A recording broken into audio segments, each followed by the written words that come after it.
Seguimos avanzando en esta serie, hermanos, que nos va a llevar por prácticamente cada libro de la Biblia. Muchos de ellos por lo menos vamos a atenderlos, gracias al Señor. Espero que les haya ido bien esta semana con el libro de Job, ¿cierto? ¿Con cuál libro? Muy bien, gracias. Números, excelente. El libro de Números, así es, un libro sorprendente, Números. Hoy estamos en Deuteronomio.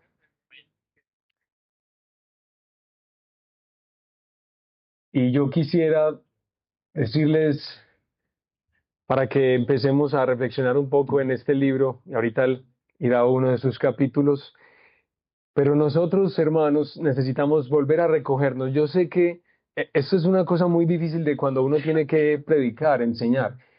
Es decir, es difícil en la vida siempre del pastor saber que tú cuando hablas a la iglesia cada domingo, tú estás hablando a un grupo de personas, pequeño o inmenso, que está atravesando circunstancias tan distintas. Entonces, posiblemente lo que yo voy a decir acá tiene algo de relación con lo que tú estás atravesando, posiblemente otros están en un punto muy distinto de la vida. Sin embargo, eso es lo hermoso de la escritura, que nosotros luchamos por sujetarnos a lo que ella nos está hablando, diciendo a nosotros para la situación que sea que estemos viviendo.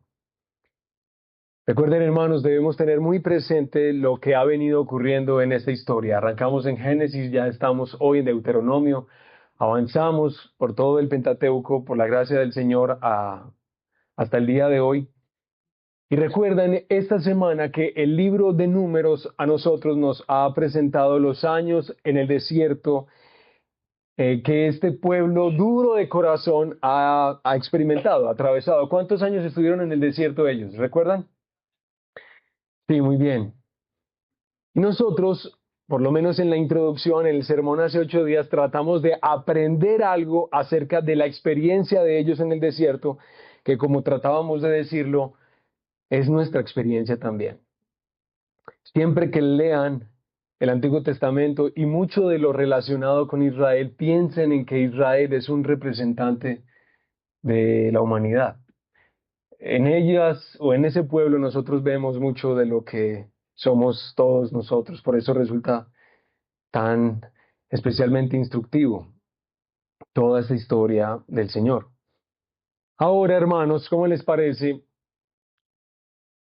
Toda aquella generación que salió de Egipto y que tenía que cruzar un par de semanas, unas cuantas semanas hacia la tierra prometida, toda aquella dura generación, dura de corazón, ya ha quedado muerta en el desierto y ya hay una nueva generación. Recuerden que eran de los 20, las personas que tenían 20 años hacia arriba, todos ellos iban a perecer a causa de la rebelión que manifestaron hacia el Señor. Pero ya aquí en este punto de la historia, hermanos, tenemos que pensar que hay una nueva generación. Fueron los que no fallecieron en el desierto. Algunos vieron las obras de Dios en Egipto y vieron las obras de Dios ahí en el desierto. Y ahí está esta nueva generación a punto de entrar a la tierra prometida. Ahí es donde están, en la tierra de Moab, al otro lado del Jordán, como lo van a ver muchas veces en este libro de Deuteronomio. Ahí es donde ellos están. Entonces, en este lugar, en este punto, ahí, viendo ya la entrada, el ingreso a Canaán, la tierra que Dios les ha prometido, en ese punto de su peregrinaje y antes de su muerte, Moisés se dispone a dar sus últimas palabras. Deuteronomio es eso. Deuteronomio es una renovación del pacto que Dios hizo en el monte Sinaí y al mismo tiempo una meditada reflexión, una profunda reflexión que hace Moisés de todos los que Dios ha venido haciendo con su pueblo en esos 40 años. Entonces van a notar que Deuteronomio es eso. Algunos han comparado el libro de Deuteronomio, que dicen que es uno de los libros más profundos del Pentateuco, el más teológico del Pentateuco, pero tratan de compararlo con el Evangelio de Juan. Y creo que ahorita van a darse cuenta un poco por qué, pero es como esta dinámica del evangelista Juan, que él vio eventos en la vida del Señor Jesucristo, pero el Evangelio de Juan, que parece sencillo a primera vista, es definitivamente una reflexión de alguien que se ha tomado el tiempo para pensar en las implicaciones de lo que ha ocurrido. Así más o menos es Deuteronomio. Esa reflexión que Moisés va a dar a todo el pueblo, a toda la nación que está a punto de entrar a la tierra prometida. Y hermanos, la verdad, como yo toda esta semana pasada estuve metido en Deuteronomio también, en números, pero metido en número, yo en Deuteronomio, yo quisiera como destacar algunas cosas que ustedes van a encontrar fascinantes en el libro de Deuteronomio esta semana, que por cierto espero todos estén con su agendita, juiciosos, así sea escuchándola. Yo sé que a veces sacar todo el tiempo para leer un libro en una semana puede ser desafiante para algunos, pero volver a recomendarles escuchar la Biblia, que es una espectacular dinámica. Cuando estemos en esta semana sumergidos en Deuteronomio, van a ver varias cosas realmente hermosas. Van a darse cuenta de manera insistente que Deuteronomio es una apelación permanente a corresponder al amor del Señor y a el amor que el Señor ha mostrado por su pueblo, pero Él no lo quiere de cualquier forma. Él quiere que su pueblo tenga amor por Él de corazón, no en apariencia. Mientras yo estaba estudiando un poquito para tratar de compartir algo con ustedes esta tarde, hermanos, me di cuenta que efectivamente sí, Deuteronomio es el libro que más habla acerca del amor que Dios tiene por su pueblo y del amor que Él espera de su pueblo en todo el Pentateuco. Es más, Deuteronomio tiene más referencias al amor que los demás libros del Pentateuco combinados. Aquí está ese gran tema. Es decir, para Moisés, mucho de lo que él ha visto en estos 40 años está relacionado con ¿qué? Con el amor de Dios y el amor que él espera de ellos. Ustedes van a ver, por ejemplo, una oración tan importante como es Deuteronomio capítulo 6, el Shema o la Shema, como dicen algunos. ¿Recuerdan? Escucha Israel que el Señor nuestro Dios, el Señor es uno o único. ¿Y qué dice? Y amarás al Señor tu Dios con todo tu corazón, con toda tu alma, con todas tus fuerzas. Muchas veces van a ver ese llamado que hace Moisés, ese llamado que el Señor hace a su pueblo a que le amen de corazón. Pero también van a notar en muchas ocasiones que el libro de Deuteronomio es un libro que está advirtiéndole al pueblo del riesgo que supone ser incorporado a una cultura extranjera. Es decir, hermanos, este libro es una afirmación de la contracultura que el pueblo de Dios está llamado a vivir. Como un autor lo mencionaba muy lindo, es contracananea, por lo menos en su cosmovisión. Van a ver eso por todos lados también. Recuerden, esta nación está a punto de entrar. Entonces Moisés les da toda esta belleza aquí en este libro. Bien, hermanos, ver un libro como Deuteronomio y tratar de seleccionar una porción que refleje algo de lo que el libro de Deuteronomio trata de decirnos es desafiante, a mí me ha parecido, pero siempre quien se parará acá tendrá que hacer una elección. Entonces yo, hermanos, quiero compartir con ustedes y que reflexionemos un poco en Deuteronomio capítulo 29. Vayan allá, por favor. Y lo leemos en la Biblia de las Américas, así es, como lo leeré a continuación. Y hacemos esta lectura con reverencia y con dependencia del Señor, anhelando que Él añada sabiduría y gracia a esta lectura que haremos de su palabra. La leemos en el nombre del Padre, y del Hijo, y del Espíritu Santo.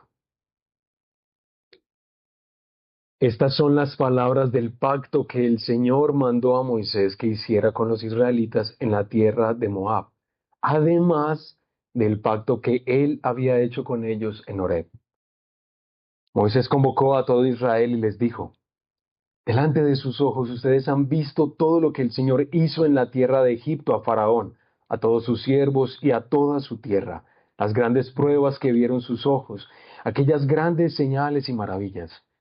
Pero hasta el día de hoy el Señor no les ha dado corazón para entender, ni ojos para ver, ni oídos para oír. Yo los he conducido durante 40 años en el desierto y no se han gastado los vestidos sobre ustedes y no se han gastado la sandalia en su pie. No han comido pan ni han bebido vino ni sidra para que sepan que yo soy el Señor su Dios. Cuando ustedes llegaron a este lugar, Sehón, rey de Hesbón, y Og, rey de Basán, salieron a nuestro encuentro para pelear, pero los derrotamos y tomamos su tierra y la dimos en herencia a los Rubenitas, a los Gaditas y a la media tribu de Manasés.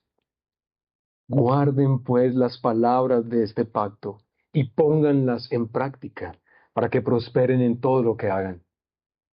Hoy están todos ustedes en presencia del Señor su Dios, sus jefes, sus tribus, sus ancianos y sus oficiales, todos los hombres de Israel, sus pequeños, sus mujeres y el extranjero que está dentro de tus campamentos, desde tu leñador hasta el que saca tu agua, para que entres en el pacto con el Señor tu Dios y en su juramento que el Señor tu Dios hace hoy contigo, a fin de establecerte hoy como su pueblo y que Él sea tu Dios, tal como te lo ha dicho y como lo juró a tus padres Abraham, Isaac y Jacob. Y no hago solo con ustedes este pacto y este juramento, sino también con los que hoy están aquí con nosotros en la presencia del Señor nuestro Dios y con los que no están hoy con nosotros. Pues ustedes saben cómo habitamos en la tierra de Egipto y cómo pasamos en medio de las naciones por las cuales han pasado. Además han visto sus abominaciones y los ídolos de madera y de piedra, de plata y de oro que tenían con ellos. No sea que haya entre ustedes hombre o mujer, familia o tribu cuyo corazón se aleje hoy del Señor nuestro Dios para ir y servir a los dioses de aquellas naciones. No sea que haya entre ustedes una raíz que produzca fruto venenoso y ajenjo. Y sucederá que cuando él oiga las palabras de esta maldición, se envanecerá diciendo: tendré paz, aunque ande en la terquedad de mi corazón, a fin de destruir la tierra regada junto con la seca. El Señor jamás querrá perdonarlo, sino que la ira del Señor y su celo arderán contra ese hombre, y toda maldición que está escrita en este libro caerá sobre él, y el Señor borrará su nombre de debajo del cielo. Entonces el Señor lo señalará para adversidad entre todas las tribus de Israel, según todas las maldiciones del pacto que están escritas en este libro de la ley. Y la generación venidera, sus hijos que se levanten después de ustedes, y el extranjero que venga de tierra lejana, cuando vean las plagas de la tierra y las enfermedades con las que el Señor la ha afligido, dirán: toda su tierra es azufre, sal y calcinación. Sin sembrar, nada germina y el pasto no crece en ella, como en la destrucción de Sodoma y Gomorra, de Adma y de Seboín, que el Señor destruyó en su ira y en su furor. Y todas las naciones dirán: ¿por qué ha hecho así el Señor a esta tierra? ¿Por qué esta gran explosión de ira? Entonces los hombres dirán: porque abandonaron el pacto que el Señor, el Dios de sus padres, hizo con ellos cuando los sacó de la tierra de Egipto. Ellos fueron y sirvieron a otros dioses y los adoraron, dioses que no habían conocido y los cuales Él no les había dado. Por eso ardió la ira del Señor contra aquella tierra, para traer sobre ella toda maldición que está escrita en este libro.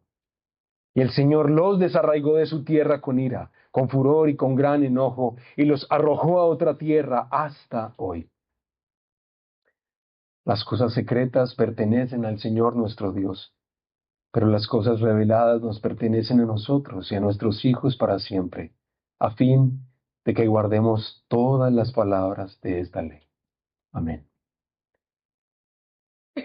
Oramos, por favor, hermanos. Todos nosotros les invito de manera especial, como lo dice el escritor, ese pastor querido de la iglesia de Jerusalén, Santiago, como él lo escribe, hermanos, que podamos recibir con humildad la palabra que nos es dada. Luchemos para que ese espíritu nos acompañe a todos en esta tarde. Eso queremos, Padre, de ti, que tú nos enseñes, Señor. Palabras que no resultan tan familiares para nosotros porque realmente no constituyen los textos que escogeríamos para hacer nuestro devocional. Señor, pero que son tan importantes en la historia que has querido que entendamos nosotros y nuestros hijos para siempre. ¿Qué nos informa, Señor, esta historia? ¿Qué nos cuenta esta renovación del pacto que hiciste un día en el monte Sinaí, en el monte Horeb, pero que hoy estás renovando aquí en este texto, Señor, con tu pueblo, Israel, con esa nueva generación ahí en Moab? Señor, Señor, necesitamos aprender. Yo te suplico, Señor, que abras los ojos de todos aquí, que nos permitas entender. Yo sé, Señor, y todos reconocemos, entender esto es un don.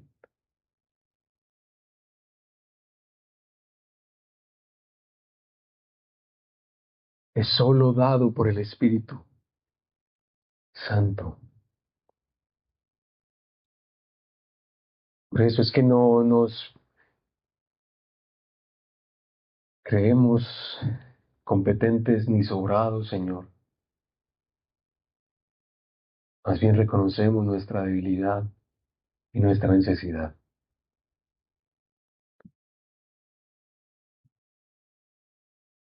Bueno, Padre, aquí estamos delante de ti. En el nombre de Jesús. Amén.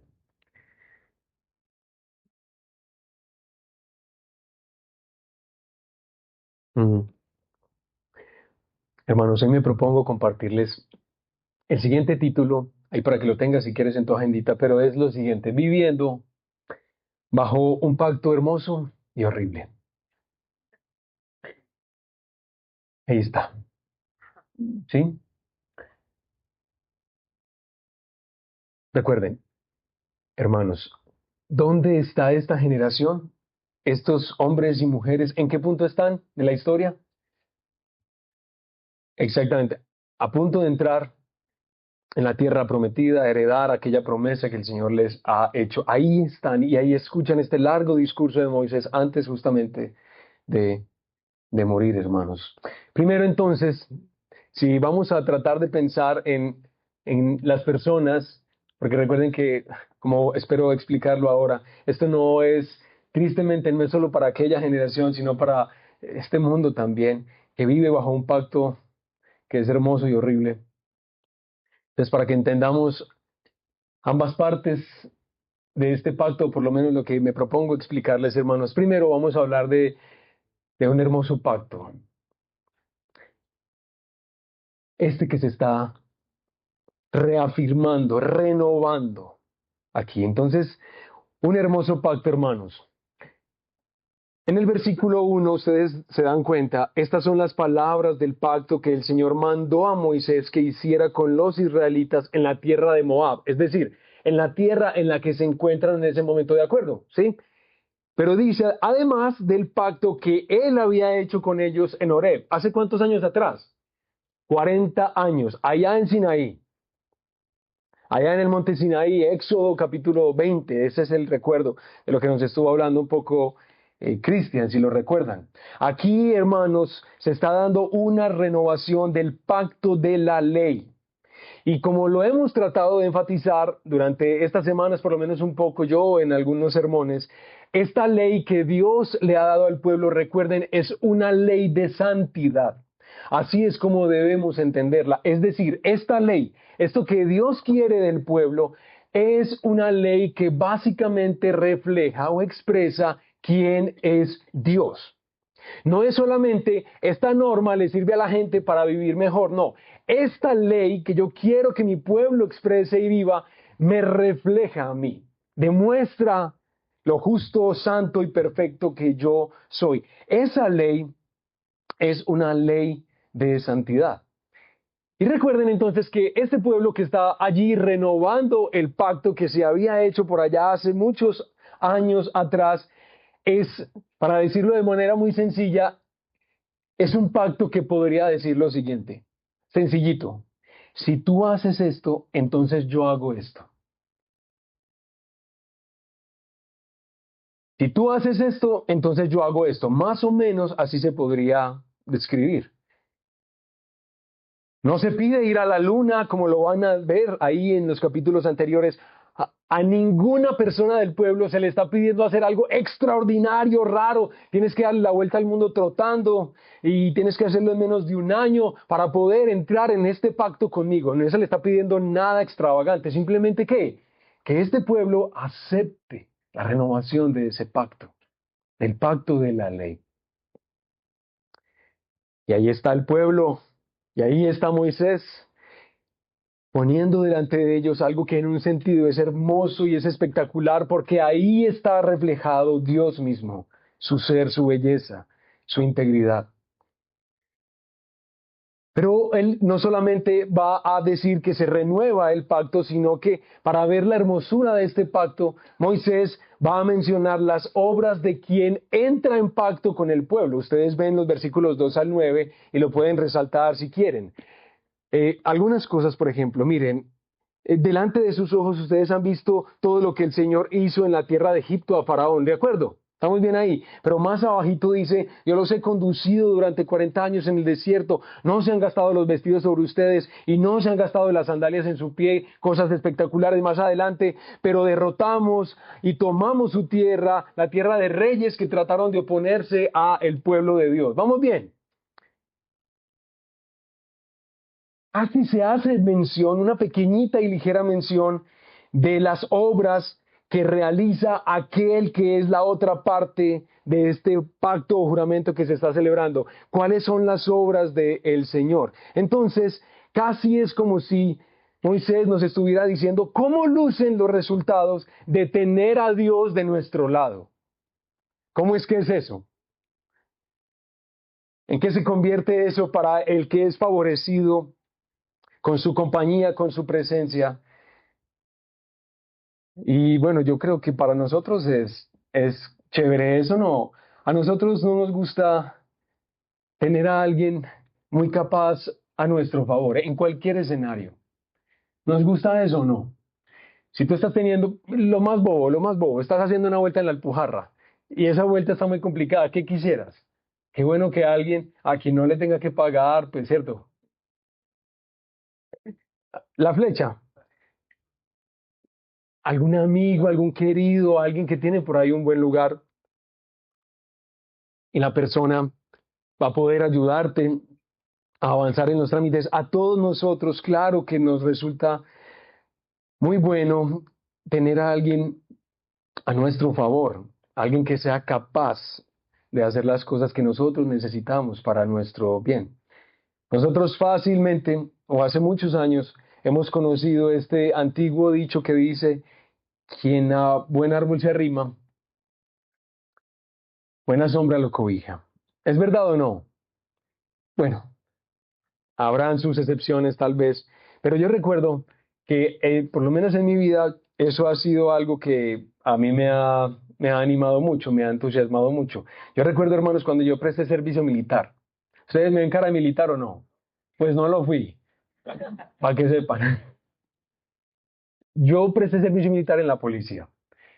Yo recuerdo que para mí entrar al servicio militar fue un trauma porque básicamente eso significó cortarme el pelo y significó, bueno, hermanos, después les cuento eso. En todo caso, fue para mí un trauma prestar servicio militar. Y yo recuerdo cuando pasaron los 3 meses de instrucción y todo ese duelo tan tremendo de estar ahí, y yo queriendo, y en diciembre, hermanos, imagínense uno levantándose a las 4 de la mañana en diciembre, eso no se hace, uno se acuesta a las 4 de la mañana en diciembre, pero no se despierta. Y bueno, 3 meses de instrucción por allá, ya ni me acuerdo dónde era. A los 3 meses llegaba el momento decisivo para todos los que estábamos ahí y era que nos iban a seleccionar para aquel lugar donde nosotros debíamos ir a prestar nuestro servicio. Hermanos, y ustedes, eh, o sea, yo quería una cosita no muy enredada, ¿cierto? Yo sé que lo más caliente era en ese momento los que iban para el centro, Estación Candelaria, era en ese momento, los que indisciplinados o lo que fuera, iban a esa estación. Recuerdo, y hermanos, yo en ese momento vivía en Robledo. Ustedes conocen Robledo, conocen más o menos el Colegio Ferrini, yo vivía por ahí. Y por ahí hay un club de oficiales de la policía que se llama Hornachuelos. Es decir, un club, piscina, cancha de tenis y cositas así, ¿de acuerdo? Y imagínense qué era lo que yo quería.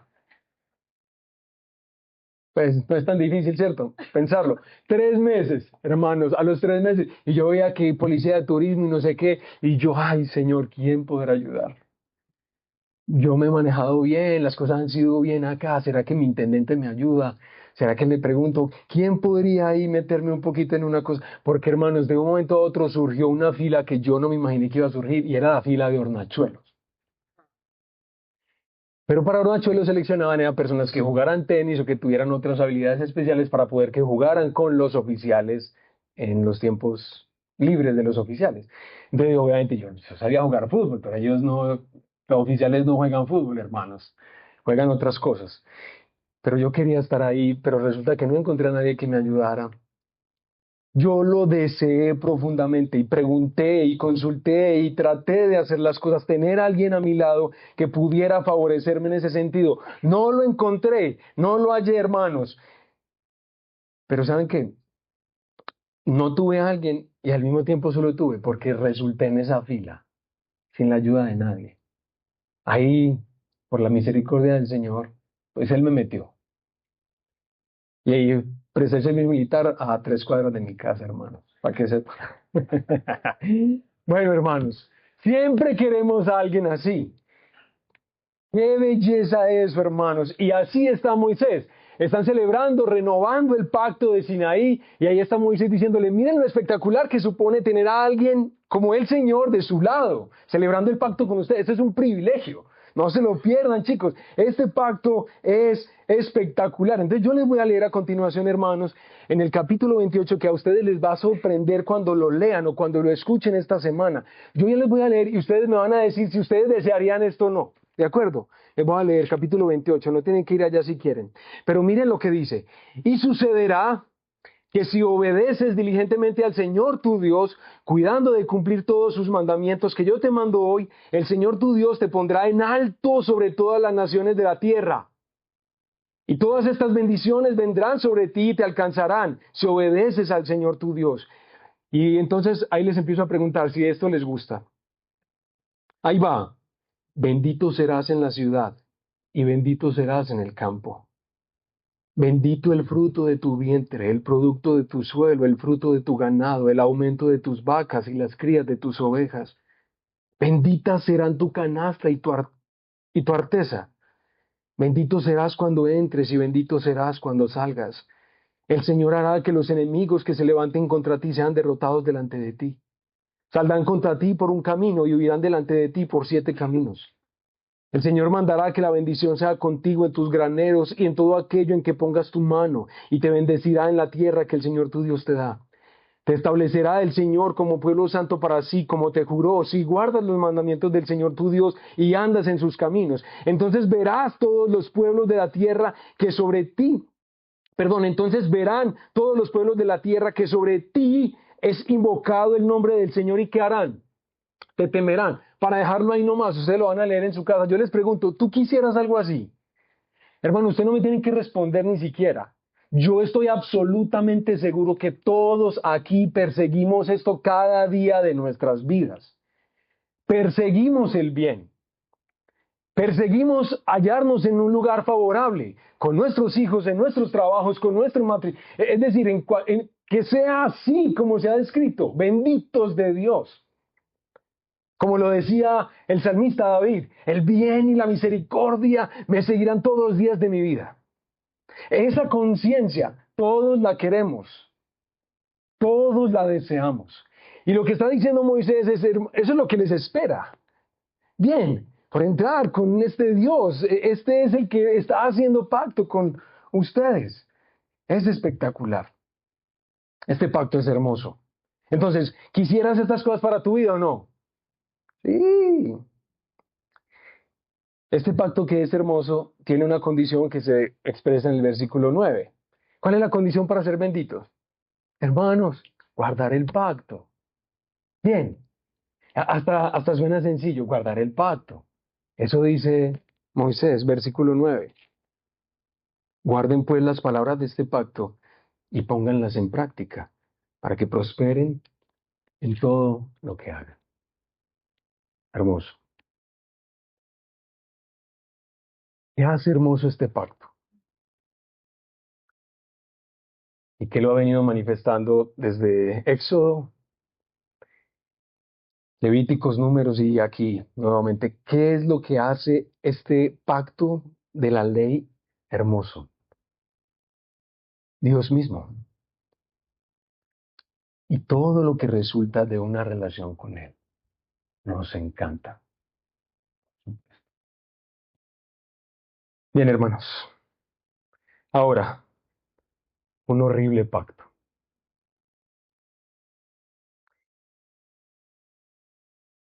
Resulta que este pacto también es horrible. Y quiero, bueno, tratar de explicar un poco por qué es eso. Un horrible pacto, ¿cómo así?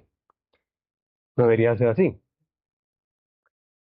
Pero hermanos, miren que lo primero que se va a decir es todo esto que nosotros queremos tanto. Este, esta condición, este estado, esta relación que se establece con el Señor a través de este pacto de la ley, se nos dice aquí que se hace con la posibilidad de romperse, de romperlo. Miren el versículo 14 y versículo 18, mis hermanos. Y no hago solo esto con ustedes, este pacto y este juramento, sino también con los que hoy están aquí con nosotros en la presencia del Señor nuestro Dios y con los que no están aquí con nosotros. Entre paréntesis, pues ustedes saben cómo habitamos en la tierra de Egipto y cómo pasamos en medio de las naciones por las cuales han pasado. Además han visto sus abominaciones y los ídolos de madera y de piedra, de plata y de oro que tenían con ellos. No sea que haya entre ustedes hombre o mujer, familia o tribu cuyo corazón se aleje hoy del Señor nuestro Dios para ir y servir a los dioses de aquellas naciones. No sea que se haya entre ustedes una raíz que produzca fruto venenoso y ajeno. Yo no sé si tú entiendes qué significa, hermanos, que la forma en la que se expresa a esta nación que está a punto de heredar la tierra prometida, hallar el lugar que cualquier ser humano persigue en este mundo, el lugar de ser un hombre bendito o ser una mujer bendecida y bendita de Dios. Ese lugar al que se entra por el pacto de la ley, como lo está aclarando acá, es un lugar que se puede perder. ¿Por qué se puede perder? Porque este pacto se puede romper. Existe ese riesgo. Y eso ya es una cosa horrible, ¿no les parece?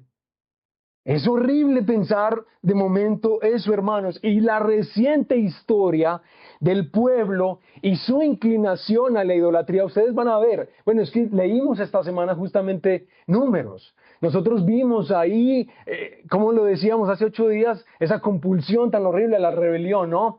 Ustedes vieron cómo este pueblo es altamente proclive a ajustarse a las prácticas de sus vecinos. La idolatría y la inmoralidad a la que se entregan cuando llegan a esta cercanía de esta tierra. La historia reciente de este pueblo, hermanos, ya demuestra que todo puede quedar arruinado, que ese lugar se puede perder.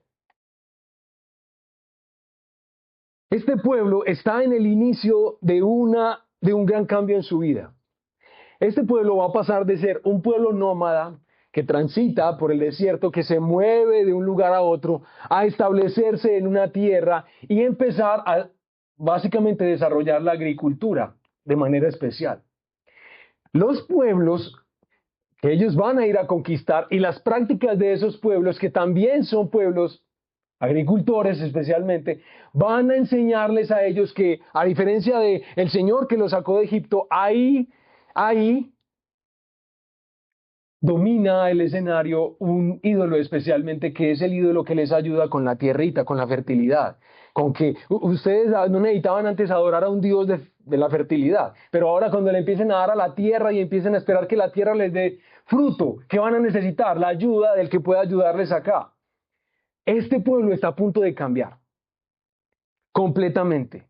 Y van a empezar, hermanos, a correr el altísimo riesgo de asimilar las prácticas idólatras de esas naciones, de asimilar la cosmovisión de esas naciones. Y ellos ya han mostrado proclividad a ese rollo. Entonces, la posibilidad de romper este pacto, que es el que nos da un lugar como benditos de Dios, es clara. Y eso es espantoso. A mí me parece. Es espantoso. ¿Acaso ha quedado en ellos alguna raíz venenosa? ¿Todavía les ha quedado? Bueno, hermanos, este pacto es horrible porque existe la posibilidad de romperlo. Pero este pacto también es horrible, hermanos, por las consecuencias de abandonarlo. Miren el versículo 19 al 28. Y sucederá que cuando él oiga las palabras de esta maldición, se envanecerá diciendo: tendré paz, aunque ande en la terquedad de mi corazón, a fin de destruir la tierra regada junto con la seca. El Señor jamás querrá perdonarlo, sino que la ira del Señor y su celo arderán contra ese hombre, y toda maldición que está escrita en este libro caerá sobre él, y el Señor borrará su nombre de debajo del cielo. Entonces el Señor lo señalará para adversidad entre todas las tribus de Israel, según todas las maldiciones del pacto que están escritas en este libro de la ley. Y hermanos, ustedes van a tener tiempo de seguir leyendo lo demás. Ya en la renovación del pacto en Sinaí que se está dando ahí en Moab, ahí se advierte, hay consecuencias si se abandona este pacto. Se coloca una situación hipotética en la que alguno del pueblo podría pensar que le irá bien, aunque endurezca su corazón contra el pacto. Es decir, básicamente lo que podríamos pensar algunos aquí en este lugar, o lo que piensa el hombre natural, el hombre sin Dios, que realmente en este mundo se puede hallar el bien y que Dios nos considere benditos suyos. Básicamente esa es la situación hipotética e imaginaria que se presenta acá. Hay un hombre que posiblemente pudiera decir: yo no voy a sufrir ni me va a afectar nada de eso, aunque ande en la terquedad de mi corazón. Nada de esto me va a alcanzar. ¿Pero qué le responde el Señor? No, Señor. No, Señor. Aquí no. Allá sí. Con los dioses de allá tal vez. Aquí no. Y yo no sé, hermanos, pero a mí me parece que la manera en la que estos versículos 20 a 28 lo expresan, solamente estos versículos ya es intimidante.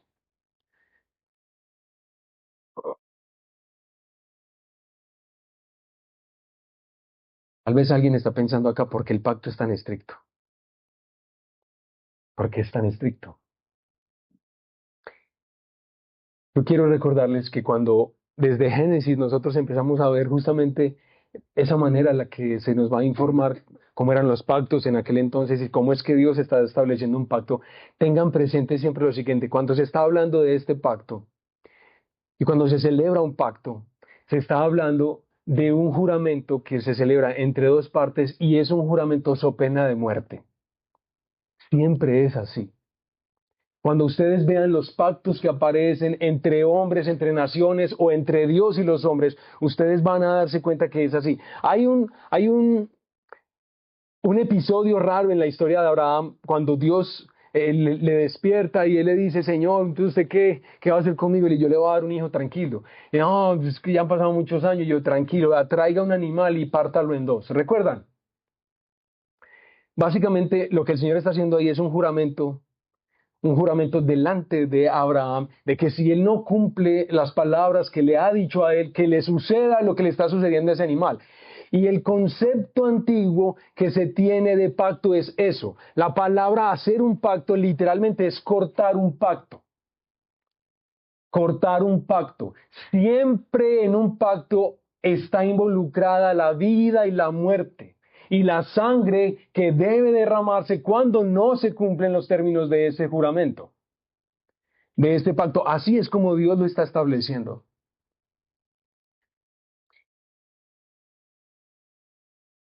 Entonces, hermanos, este pacto es un juramento que involucra la vida, que involucra la muerte para el infractor. Entonces te pregunto aquí rápidamente, ¿tú quisieras estas cosas que se describen para el que rompa este pacto? ¿Te gustarían? Chévere. Si de pronto no les pareció tan fuerte lo que ya leímos en estos versículos, por favor, responde imaginariamente la siguiente pregunta. ¿Tú quisieras esto para ti? Y te voy a leer. Les voy a leer para que lo tengan en su casa si quieren. Desde el versículo 15 les voy a leer del 28. Y dice lo siguiente. Pero sucederá que si no obedeces al Señor tu Dios y no guardas todos sus mandamientos y estatutos que hoy te ordeno, vendrán sobre ti todas estas maldiciones y te alcanzarán. Entonces ahí va la pregunta. Maldito serás en la ciudad y maldito serás en el campo. Maldita serán tu canasta y tu arteza. Maldito el fruto de tu vientre y el producto de tu suelo, el aumento de tu ganado y las crías de tu rebaño. Maldito serás cuando entres y maldito serás cuando salgas. El Señor enviará sobre ti maldición, confusión y censura en todo lo que emprendas, hasta que seas destruido y hasta que perezcas rápidamente a causa de la maldad de tus hechos, porque me has abandonado. El Señor hará que la peste se te pegue hasta que te haya consumido de sobre la tierra donde vas a entrar para poseerla. Te herirá el Señor de tisis, de fiebre, de inflamación y de gran ardor, con la espada, con pestes y plagas, y te perseguirán hasta que perezcas. El cielo que está encima de tu cabeza será de bronce, y la tierra que está debajo de ti de hierro, es decir, ¿quién va a poder cultivar? El Señor hará que la lluvia de tu tierra sea polvo y ceniza. Descenderán del cielo sobre ti hasta que seas destruido. El Señor hará que seas derrotado delante de tus enemigos. Saldrás contra ellos por un camino, pero irás por 7 caminos delante de ellos y serás ejemplo de terror para todos los reinos de la tierra. ¿Quisieras estas cosas para tu vida? No, ¿cierto? Uno se imagina que estas cosas deberían solamente estremecer a los que son religiosos. Pero básicamente es, ¿estás en relación con Dios o no? Así el hombre persista en que puede hallar bien sin él. Hermanos, ¿qué hace horrible este pacto? Y déjenme pues ahí a ver cómo nos va. ¿Qué hace horrible este pacto? Para decirlo de manera sencilla, nosotros.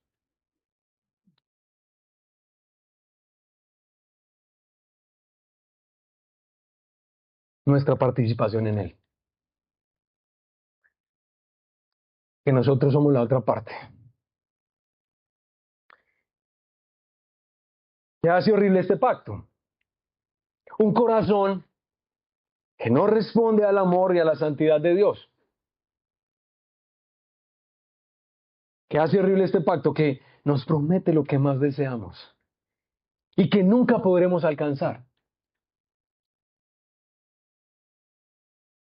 Nunca, nunca podremos alcanzar. Nos dice qué es lo que más queremos. Y en los términos en los que se da, es claro para nosotros, eso no va a ser para mí. ¿Qué hace horrible este pacto, hermanos? que acentúa la esperanza que nosotros tenemos en nosotros mismos. ¿O no? ¿Sí la cogen o no? ¿Qué hace horrible este pacto, hermanos? Que produce un enorme desprecio de sí mismo. Un enorme desprecio de sí mismo. Ese desprecio que uno ve en los hombres y las mujeres afuera, también al interior de la iglesia, eso nos pasa. Pero esa frustración al reconocer que yo he sido el principal tropiezo de mi vida. Pero aquí de manera amplificada, un enorme desprecio de sí al saber que yo no cumplo lo que debo cumplir para poder alcanzar lo que tanto quiero alcanzar, mi bien, mi seguridad, mi paz. ¿Por qué es horrible este pacto, hermanos? Porque nos pone bajo la ira de Dios. Así de sencillo. Alguien aquí puede inventar diciendo, no, Dios no es tan así. Yo voy a vivir como quiero o voy a imaginarme la religión que me gusta a mí y sé que aunque tome esa decisión me va a ir bien. Recuerden que esta historia nos es contada para que nosotros entendamos nuestra historia, hermanos. Este pacto es hermoso y este pacto es horrible. Yo estoy seguro, segurísimo, aunque no vivía allá, pero estoy completamente seguro que muchas personas de esa generación que estaban frente a la tierra prometida, hermanos, esa nueva generación y seguramente las venideras generaciones tomarían la firme decisión de no ser como sus padres, de no ser infieles, de no ser lo que ellos fueron y la ruina que ocasionaron a sus vidas, pero también a las de sus hijos y las de sus descendientes. Ellos están empecinados en que no voy a caminar el mismo camino, yo no voy a ser infiel al pacto, yo voy a ser absolutamente leal y fiel, hermanos. Los recuerdos del pasado son tan dolorosos que nunca quisiéramos que se repitieran y sobre todo que se repitieran por nosotros. No, no, no, esos días no. Nosotros podremos, de hecho. Haremos nuestra parte en vivir el pacto de Sinaí. Haremos nuestra parte en vivir el pacto de las obras. Estoy completamente seguro que esa gente arrancó así. ¿Saben por qué lo sé? Porque yo no solamente estoy seguro, sino que yo he visto que así somos hoy. La misma cosa. Este mundo y su publicidad nos está metiendo hasta en todas partes esa idea. Y los cristianos perseveran en esta idea. También. Qué raro. Pero ¿saben qué noticia tengo que darles, hermanitos? ¿Saben qué noticia tengo que darles para ese entusiasmo que tenían ese día estas personas y tal vez las futuras generaciones y hasta nosotros? ¿Saben qué noticia les tengo? ¿Cómo les parece que Dios mismo les anticipa su fracaso? Ustedes van a leerlo ahí, Deuteronomio capítulo 31, solamente 2 capítulos adelante. Dios le dice a Moisés, esta gente no va a vivir eso, para que sepas, Moisés.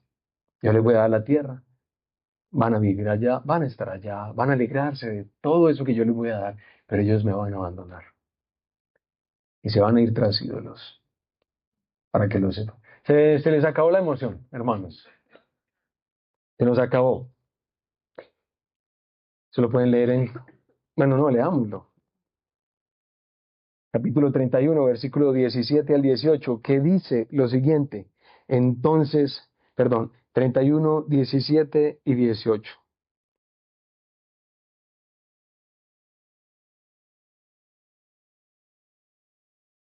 Entonces mi ira se encenderá contra él en aquel día. Los abandonaré y esconderé mi rostro de ellos. Será consumido y muchos males y tribulaciones vendrán sobre él. por lo que dirá en aquel día. Pero antecitos dice, versículo 16, y el Señor dijo a Moisés, mira, tú vas a dormir con tus padres, es decir, se va a morir, ¿cierto? Y este pueblo se levantará y fornicará tras los dioses extranjeros de la tierra en la cual vas a entrar y me dejará y quebrantará mi pacto que hice con él.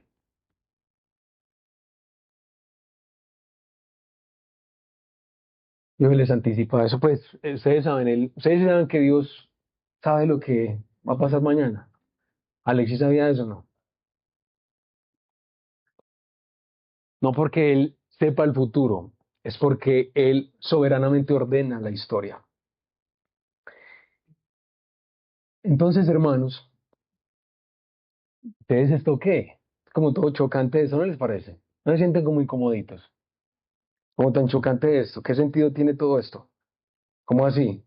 ¿Hay algo que entender pues de todo esto? ¿Qué? ¿Mm? Hermanos, lo hay. Y eso es lo que he orado por ustedes que ocurra. Hay algo que entender. Hay algo que entender, mis hermanos. Y oro que el Señor nos dé entendimiento y abra nuestros ojos y abra nuestros oídos.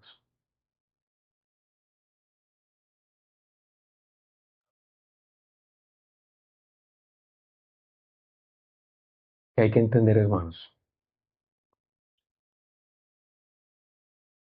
esto que les voy a decir a continuación.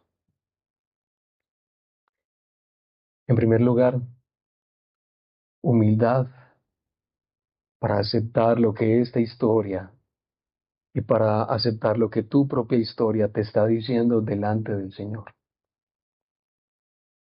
En primer lugar, humildad.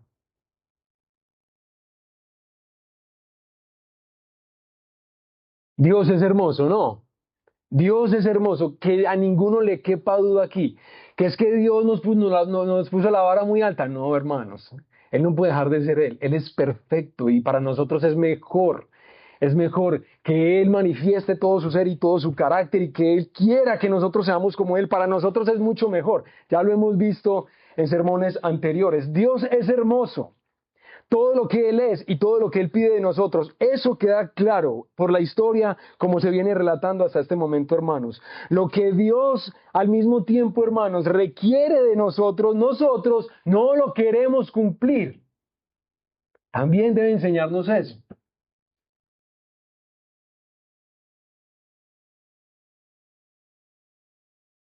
Nosotros seguimos anhelando ser bendecidos en todas las áreas de nuestra vida. Hermanos, como ellos, nosotros seguimos anhelando ser bendecidos en cada rincón de nuestra vida, pero no lo alcanzaremos en los términos de este pacto. Pero ¿cómo les parece que ellos y nosotros todavía insistimos en que sí? Y probablemente muchos acá viven así. Por eso estamos hablando de viviendo bajo un hermoso pacto y horrible pacto, allá y acá también. Ahí se nos da lo mejor, se nos da lo mejor. ¿Quiere vivir así? Así es como quiere ser bendito. Hágale pues, sea perfecto. Pero agrave la cosa. Lo que podemos aprender, hermanos, de esto es, Dios es quien más bien nos podría llegar a ser.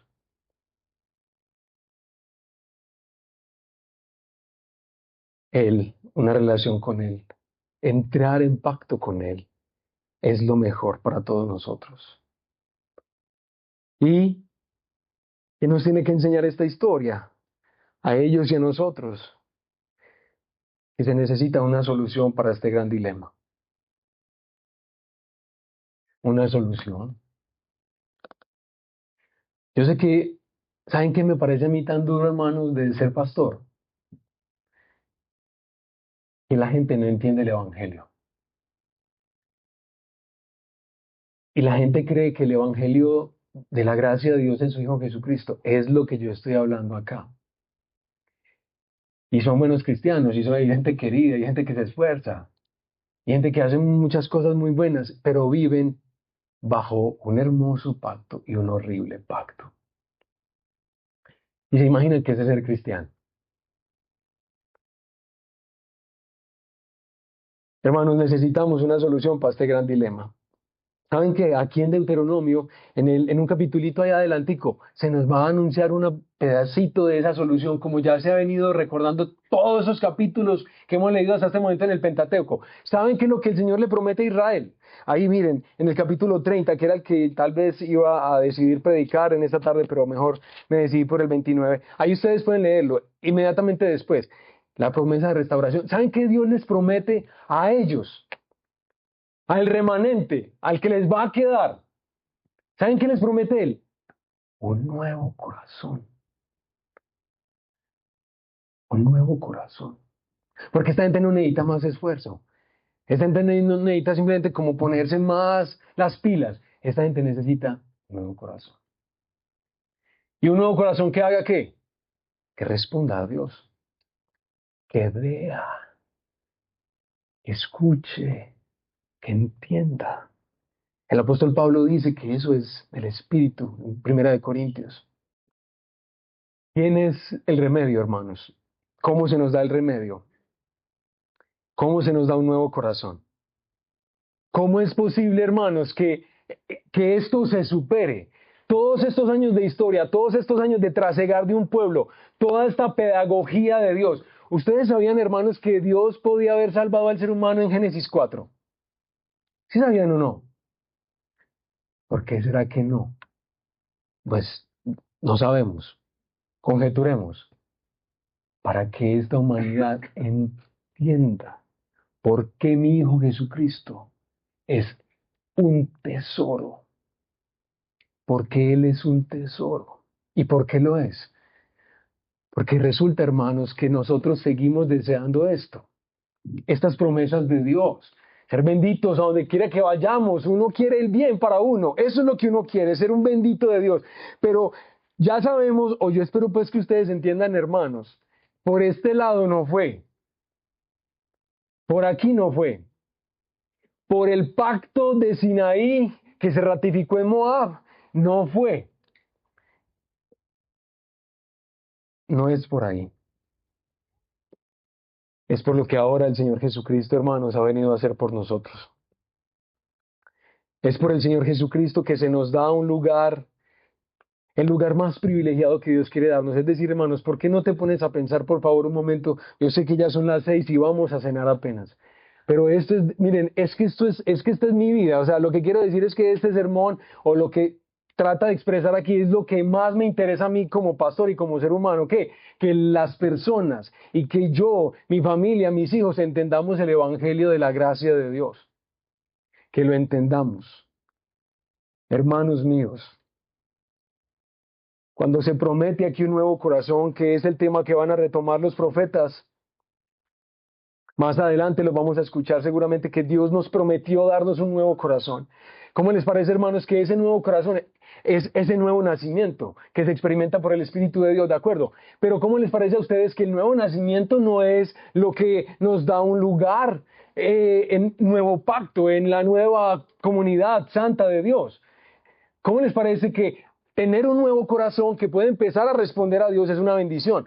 A mí me habla en la Biblia y yo ya no soy indiferente. A mí me hablan de arrepentirme y ya no es lo mismo que antes. A mí me hablan de perseguir la justicia y la santidad y yo me relaciono de manera distinta con eso, porque yo tengo un nuevo corazón. Pero ¿cómo les parece que el nuevo corazón no resuelve en un gran sentido el problema? El problema que ya existe, ¿cuál es? ¿Cuál es el problema que ya existe? Que nosotros, pecadores, estamos embalados delante del Señor. Pero ¿cómo les parece que al mismo tiempo Dios persiste en bendecir a su pueblo, en que sus hijos y sus hijas hallen el lugar que Él va a darles, el lugar de benditos de Él, donde no hay riesgo, donde no hay amenaza, donde no hay peligro? Él quiere darles eso, pero no es solamente un nuevo corazón, porque ¿qué pasa con lo que se ha hecho? ¿Qué pasa con toda esta rebelión y desobediencia? Pues que alguien tiene que morir. Y alguien tiene que pagar. Alguien tiene que hacer toda la obra que se requiere para que nosotros no solamente seamos perdonados, sino que también respondamos a la obra de Dios en este mundo.